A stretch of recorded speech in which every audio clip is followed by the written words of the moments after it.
नमस्कार मित्रों, आप इस वक्त देख रहे हैं Rinja Samanta weather update and forecast. आपका पुनः स्वागत है मेरे चैनल पर। तो पहले साइक्लोन बिपरजॉय की बात कर लेते हैं। तो साइक्लोन बिपरजॉय अब एक्सट्रीमली सीवियर साइक्लोनिक स्टॉर्म था, अब ये धीरे धीरे वीक होने लग जाएगा और लैंडफॉल के समय इसके एक वेरी सीवियर साइक्लोनिक स्टॉर्म या साइक्लोनिक स्टॉर्म रहने की संभावना नजर आ रही है 15 तारीख के आसपास। मतलब अगर साइक्लोनिक स्टॉर्म रहता है तो जो विंड स्पीड है वो 80 to 90 ही होगा और गस्टिंग टू केवल 100 देखिए कम हो जाएगा। हालांकि ये भी इतना विंड स्पीड भी डैमेज कॉज कर सकता है। वेरी सीवियर होने से 125 to 135, गस्टिंग टू 150 तक हो सकता है। अगर हम अभी साइक्लोन फिलहाल कैसा है आप देख सकते हैं। अभी साइक्लोन गुजरात के कितने पास है, तो रडार में जो रेड आप देखिए, जो रेड चीज बादल होती है, आपको पता है ये जो है काफी यानी कि डेंस क्लाउडिंग जो धीरे धीरे शुरू हो जाता है। बादल काफी जो ऊंचाई तक जो बादल बनते हैं, जितनी ऊंचाई तक उतना ये रेड हो जाता है। और जो बीच में जो एकदम आप ग्रे टाइप एकदम ब्राइट व्हाइट एकदम बीच में देखेंगे और आसपास ग्रे, तो ये बहुत ज्यादा ऊंचे बादल होते हैं जो कि आमतौर पर इसी प्रकार साइक्लोनिक सिस्टम्स में ही बनते हैं, साइक्लोनिक स्टॉर्म में ही बनते हैं। तो गुजरात में भी आप देखिए, जो लाल कलर है वो दिख रहा होगा आपको, ग्रीन कलर। ये गुजरात में बादल आना शुरू हो चुके हैं। हालांकि जैसे मैंने बोला, थोड़ा ये साइक्लोन जो है थोड़ा सा बिहेव कर रहा है कि इसका जो आउटर पेरिफेरी है वो इस तरफ भारत की तरफ उतना नहीं, ओमान की तरफ थोड़ा आप देख सकते हैं इस तरफ है, और समुद्र में भी इधर है ये पूरी दक्षिण तक, पर इधर इसका आउटर पेरिफेरी ज्यादा नहीं है। तो अब देखिए, इसलिए राजस्थान के दक्षिणी इलाके, गुजरात के भी कुछ उत्तरी इलाके अभी साफ नजर आ रहे हैं और इसका ट्रैक वही है। अब इसमें कोई खास चेंजेस नहीं आ रहा है और यही रहने की संभावना इसकी अधिक लग रही है। अभी देखिए, पहले अभी ये यहाँ पर है, ये थोड़ा सा ऐसे नॉर्थ इस तरफ हल्का यानी कि जाएगा, फिर पूरी तरह एकदम इस तरफ ये नॉर्थ ईस्ट की तरफ रिकर कर जाएगा, गुजरात कराची तट की तरफ। तो वही है इसका ट्रैक, यहाँ पर आप देख सकते हैं। और अब ये हो गया। और अब मैं मानसून के अपडेट की बात करूं तो आज मानसून का जो अरब सागर का ब्रांच है वो आज आगे नहीं बढ़ा है। लग रहा था कि मुंबई में मानसून आ जाएगा कि 24 से 48 घंटे पर वो नहीं हो पाया है। और इधर हालांकि जो ये बंगाल की खाड़ी वाला जो मानसून का ब्रांच है वो आगे बढ़ चुका है। और इसने जो पूर्वोत्तर के जो एक आध जो कुछ बॉर्डर इलाके में बोल रहा था बाकी है उसको कवर किया, वो तो है। उसके साथ साथ सिक्किम पूरा कवर हो गया है, सब हिमालयन, वेस्ट बंगाल और सिलीगुड़ी जलपाईगुड़ी वगैरह इलाके, बिहार के भी कुछ जो ये आपके ये पूर्वी इलाके हैं, किशनगंज वगैरह, इसको भी मानसून कवर कर चुका है। तो यहाँ पर जो मानसून के ऑनसेट का नॉर्मल डेट है, जहाँ पर ये बिहार और पश्चिम बंगाल के उत्तरी इलाके आप देख रहे हैं, वो 15 जून का है। यहाँ 12 जून को पहुंचा, यानी कि एक तरफ भारत के केरला में 8 दिन मानसून डेट पहुंचा, वहीं यहाँ पर यानी कि मानसून का जो प्रोग्रेस है वो उत्तर पूर्व में काफी पूर्व पूर्व में काफी अच्छा देखने को मिल रहा है। और मानसून 3 दिन के अर्ली, 3 दिन अर्ली, यहाँ पर 3 दिन जल्दी पहुंच चुका है। और अब यहाँ पर ये जो मानसून पहुंच गया, अब अगर ये इधर पूर्व में आगे भी बढ़ता है तो ये कुछ पश्चिम बंगाल के इलाकों में आगे बढ़ेगा। पर ये जो बिहार और झारखंड का इलाका, हो सकता है कि पूर्वी झारखंड में अगर कहीं पर बढ़ जाता है तो बढ़ जाता है, ये बिहार के और कुछ पूर्वी उत्तरी इलाके,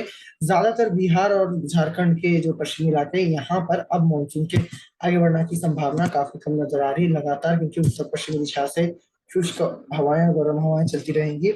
उसी प्रकार यहाँ और इधर जो 10 जून तक जो मानसून कवर होना था उसमें भी अभी बाकी है, जो आंध्र प्रदेश का इलाका है। हालांकि इधर ये कवर हुआ है। और हाँ, दूसरा, इधर भी मानसून थोड़ा सा आप देखिए आगे बढ़ा है, जो मध्य इलाका है, यानी कि जो बैंगलोर वगैरह जो बाकी रह गया था मानसून से, वो कवर हो गया। आप देखिए, अब कर्नाटका का ज्यादातर इलाका ही मानसून से कवर हो चुका है।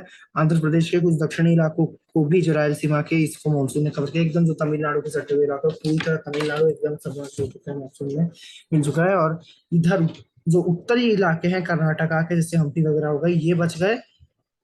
और यानी कि अब लगभग दक्षिण प्रायद्वीपीय भारत मानसून से कवर हो चुका है, केवल उत्तरी कर्नाटका और तेलंगाना और आंध्र प्रदेश बाकी है। और मध्य भारत में तो अभी खैर आया नहीं है मानसून। और पूर्वी भारत में भी अब आप देखिए धीरे धीरे इधर से प्रवेश कर रहा है। तो ये है मानसून का। और सैटेलाइट इमेजरी में आप देखिए, यहाँ पर इतने अच्छे यानी कि घने बादल एकदम छाए हुए हैं, तो इसलिए लग रहा है कि हो सकता है कि अब मानसून पश्चिम बंगाल के इलाकों को और थोड़ा सा हो सकता है कि अगर कवर कर जाए, अगर फेवरेबल कंडीशंस होती है, या पूर्वी उड़ीसा के एक आध इलाके तक पहुंचने से पहुंचेगी, शेष अभी नहीं पहुंचेंगे, अभी मानसून थोड़ा सा टाइम लग सकता है। उसी प्रकार ये मध्य भारत में कुछ बादल है, अब देखिए कुछ भी मानसून गतिविधियां दिखी है। साइक्लोन से उतना मॉइस्चर तो जा नहीं पा रहा है, जितना भी पहुंचा है उससे हल्की फुल्की दिखिए। राजस्थान साफ है, अब देखिए जिसमें मतलब आउटर पेरीफेरी इधर खास नहीं है, दक्षिण में आप इधर देख सकते हैं अरब सागर के ऊपर काफी अच्छा आउटर पेरीफेरी, ओमान तक भी थोड़ा सा है, इधर भारत की तरफ नहीं है। हालांकि गुजरात के, क्योंकि अब बहुत निकट पहुंच रहा है साइक्लोन, तो गुजरात के ऊपर ये आप देख सकते हैं बादल अब गुजरात में छाना अच्छे से शुरू हो चुके हैं। ये तो साइक्लोन खैर है ही, हल्का हाई भी आप देख सकते हैं इसका। दक्षिण भारत में बादल हैं, मानसून आ चुका है, बारिश जारी है। इधर भी एक लो प्रेशर एरिया जैसा बंगाल की खाड़ी में इधर है, ये जो बारिश दे रहा है, तो यहाँ भी अच्छे बादल इसलिए छाए हुए हैं। तो ये हुई। और अब अगर हवाओं की स्थिति देखी जाए, तो शुरुआत में उत्तर भारत से करता हूँ। उत्तर भारत में अभी इधर पहाड़ों में कुछ हल्की फुल्की वर्षा गतिविधियां होने से होगी, और शेष जो ये कुछ हल्की वर्षा हो सकती है पंजाब हरियाणा में, जैसे मैंने बोला है कि अभी हल्की बारिश दिखेगी।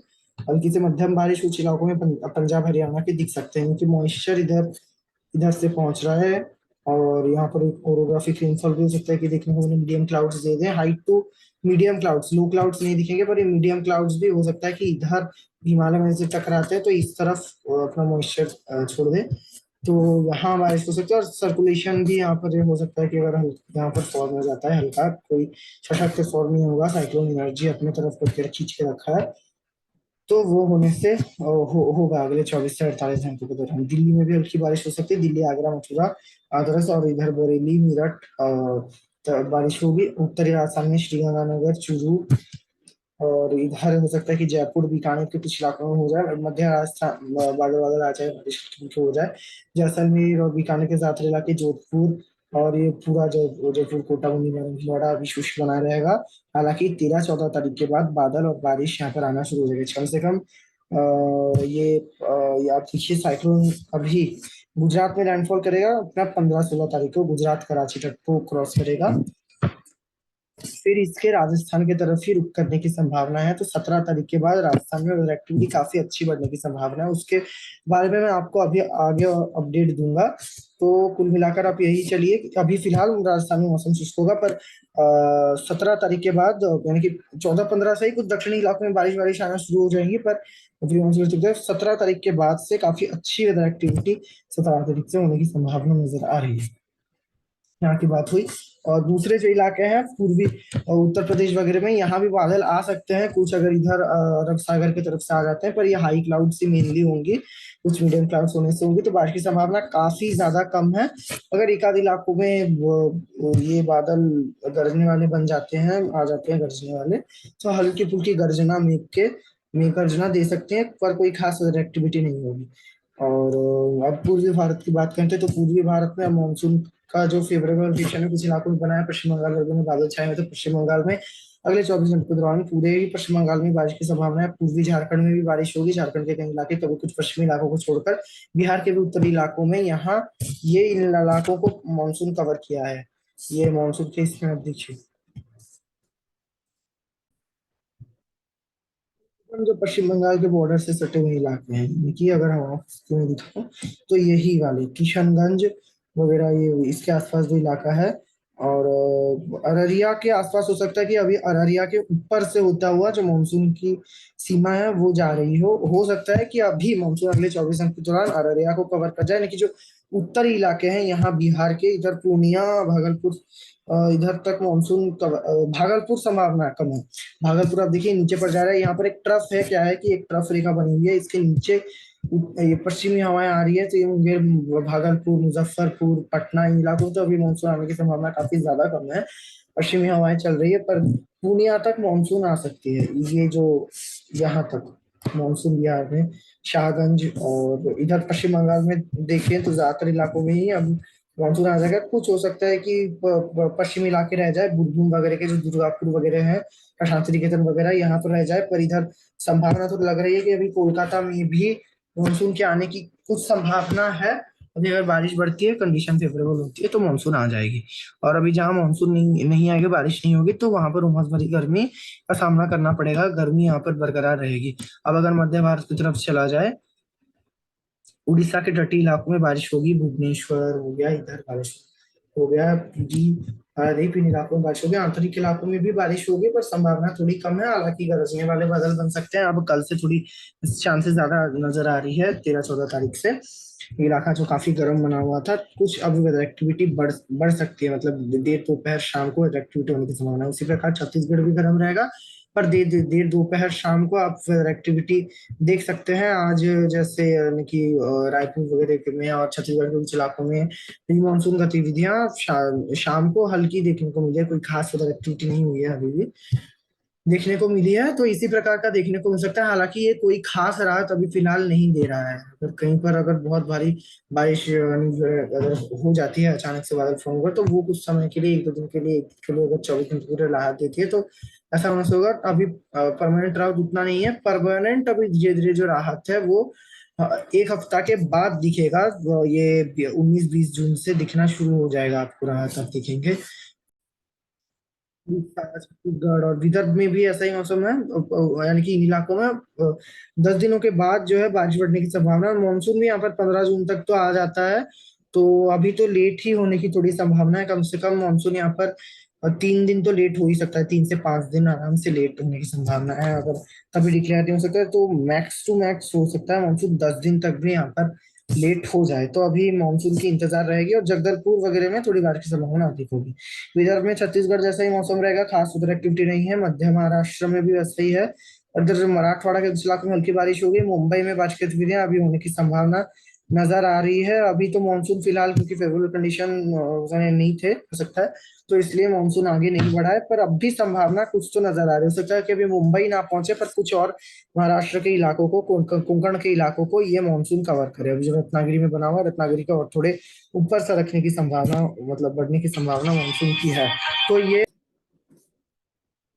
रहेगा यहाँ का मौसम। दक्षिण प्रायद्वीपीय भारत की बात करूं तो तेलंगाना में अभी बारिश की संभावना कम है। इसीलिए तेलंगाना, रायलसीमा में बारिश की संभावना कम है। आंध्र प्रदेश, रायलसीमा में हल्की बारिश होगी। तेलंगाना में कुछ बादल फॉर्म होने से होंगे, गरजने वाले हल्की फुल्की बारिश होने से होगी। शेष यहाँ भी काफी कम नजर आ रही है संभावना बारिश की, इसलिए अभी मानसून आगे बढ़ नहीं पा रही है। हो सकता है कि आने वाले दिनों में अगर बारिश बढ़ती है तो तब मानसून बढ़े। अगले 24 से 48 दिन के दौरान बारिश होने की संभावना यहाँ काफी कम है, यानी कि बहुत कम ही नजर आ रही है। ये हुआ। और तमिलनाडु में अभी बादल बन रहा है कुछ बंगाल की खाड़ी की तरफ से, तो अभी उतना मॉइस्चर नहीं है यहाँ पर, डायरेक्ट नहीं आता मानसून के समय। जैसे अरब सागर से आ रहा है कुछ, अगर बंगाल की खाड़ी की तरफ से फॉर्म हो रहा है तो आ जा रहा है। तो कुछ बादल बादल बने हुए हैं, तो कुछ इलाकों में अगर गर्जने वाले बादल बनते हैं, मेघ गर्जना या हल्की फुल्की बारिश हो सकती है। तमिलनाडु में बारिश की संभावना काफी ज्यादा कम है। जो केरला के इलाके काफी ज्यादा, मतलब थोड़ी कम नजर आ रही है। हालांकि देर दोपहर शाम को जब तापमान बढ़ते हैं तब तो बारिश कई इलाकों में दिख सकती है, पर कंटिन्यू रेनफॉल वो नहीं होगी। केरला में कंटिन्यू रेनफॉल कुछ इलाकों में, आपको कई इलाकों में देखने को मिल सकती है। केरला, तटीय कर्नाटका लगातार, यानी कि यहाँ पर बारिश की गतिविधियां जारी रहेगी। मानसून तो कब का आ चुका है 8 जून से केरला में। और अंडमान निकोबार में भी लगातार अभी बारिश की गतिविधियां जारी रहेगी। लक्षद्वीप में भी, यानी कि ये इलाकों में बारिश होगी। लक्षद्वीप में पहले से तो बारिश कम हुई है। पहले जो मूसलाधार बारिश कुछ इलाकों में दिखी थी साइक्लोन के कारण, साइक्लोन काफी पास था, अब साइक्लोन काफी दूर निकल चुका है। अब तो बारिश जो है वो गुजरात में बढ़ेगी। तो गुजरात अभी रह गया है, मैं गुजरात गया था। तो गुजरात की अगर बात कर लूं अभी, तो जैसे मैंने बोला साइक्लोन अब आ रहा है, तो कल से बारिश की स्थितियां बढ़ना और भी शुरू हो जाएगी कुछ इलाकों में। अभी से ही आप देखेंगे, अभी से ही जैसे द्वारका वगैरह में, इधर वेरावल वगैरह में मॉडरेट टू स्ट्रॉन्ग विंड्स चलना शुरू हो चुके हैं। गुजरात के कई जो पश्चिमी सौराष्ट्र के इलाके हैं, स्पेशली यहाँ पर, पाकिस्तान के भी कुछ दक्षिणी इलाकों में हवाएं बढ़ी हैं। और राजस्थान में भी आप देख पा रहे होंगे कुछ इलाकों में अभी, यहाँ भी धूल भरी आंधी वगैरह इसलिए चल सकती है राजस्थान के ऊपर, ये बताना मैं भूल गया था। क्योंकि मॉइस्चर तो आ रहा है, कोई सिस्टम नहीं है, पर ये मॉइस्चर आ रहा है तो अचानक से धूल भरी आंधी दे सकते हैं। पर और हवाएं स्पेशली कुछ समय के लिए, हो सकता है कि कुछ गस्टी विंड्स चल जाए। जैसे हो सकता है कि कुछ समय के लिए हवाएं 30 किलोमीटर प्रति घंटे को पार करके 40 भी यहाँ पर राजस्थान पाकिस्तान के कुछ इलाकों में पहुंच जाए। गुजरात में तो ये जो है अभी नॉर्मल विंड स्पीड ही 30-40 अभी रहेगा। अगले 24 घंटों में 50-60 तक कई इलाकों में हो जाएगा, और गस्टिंग में 70-80 तक भी पहुंच सकता है। ये 14 तारीख की मैं बात कर रहा हूँ। 13 तारीख को इतना नहीं होगा, 14 तारीख को, 15 तारीख को तो साइक्लोन 15-16 को पूरे लैंडफॉल के आसपास रहेगा। तो कई इलाके, गुजरात के जो तटीय इलाके, मूसलाधार बारिश तो देखेंगे ही, नदियां वगैरह इधर, पूरा ये इलाका, जो जो सौराष्ट्र का इलाका है, सबसे ज्यादा प्रभावित होगा। मूसलाधार बारिश तो देखेगा ही ये वाला इलाका, पाकिस्तान का भी दक्षिणी इलाका। और हवाएं 100 किलोमीटर के ऊपर आराम से पहुंच सकती है। और गस्टिंग में अगर वेरी सीवियर रहता है तो 150, नहीं तो ये गस्टिंग में नॉर्मल साइक्लोन रेंज से भी 120 तक आराम से जा सकता है। और गुजरात फिर जैसे लैंडफॉल किया तो 16 17 18 गुजरात लगातार बारिश देखेगा तो ये है गुजरात में उनकी अब बारिश काफी बढ़ने की संभावना क्या बढ़ेगी ही। पूरी पूरी संभावना है इसकी, गुजरात में बारिश बढ़ेगी, लहरें ऊंची उठ सकती है। वेव्स अगर दिखा दूं मैं आपको, तो एक मिनट। हाँ, तो यहाँ पर आप देखिए अभी जो साइक्लोन बना हुआ है अभी से ही लहरें ऊंची उठना शुरू हो चुकी है। 8.4 6.6 मीटर साउथ की तरफ से 6.5 मीटर्स तक, और जैसे अभी साइक्लोन पास आएगा, तो अभी तो जितना पास आना काफी पास आ चुका है और थोड़ा सा बढ़ने से बढ़ेगा। तो अभी से ही तो मछुआरों को जो है यहाँ पर वार्निंग दे दिया गया है। तो ये वार्निंग अभी जारी रहेगी जब तक साइक्लोन एनफॉर करके काफी जो है आगे ना पूरी तरह इसका यहाँ पर असर खत्म ना हो जाए तब तक।